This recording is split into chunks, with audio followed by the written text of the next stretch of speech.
Create construction planes. In this video, we'll create an offset construction plane.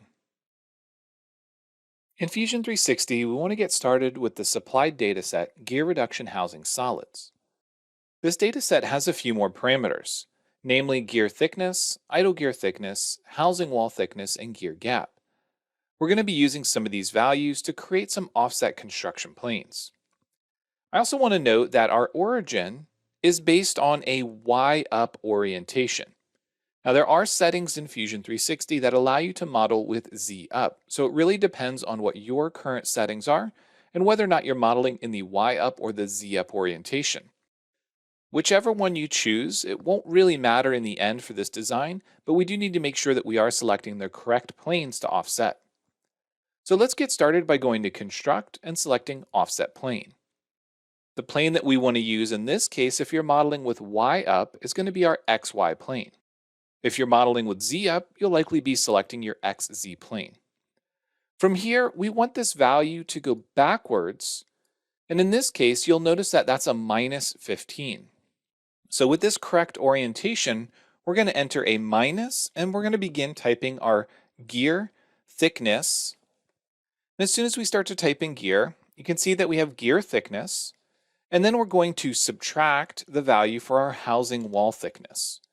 And the reason we're subtracting it is because we're going in the negative direction. So now that we've created this, it'll represent our back plane or the back plane of our housing. We're going to create another offset construction plane. Once again, in our case, we'll be selecting XY. This time we're going to be going forward a distance of our gear gap. The gear gap is a distance between the front and the back gears. We know from our parameters list that our gears are generally going to be 8 millimeters thick. What we need to do is we need to account for things like the bearings that are going to be used inside of them and any housing thickness that needs to be between them. Remember, we have a drive and a driven gear in this center section. We have some idle gears that are connecting everything together. Next, we're going to create one more offset construction plane, and this time we're going to continue to use the XY, but this time we'll be using our gear gap.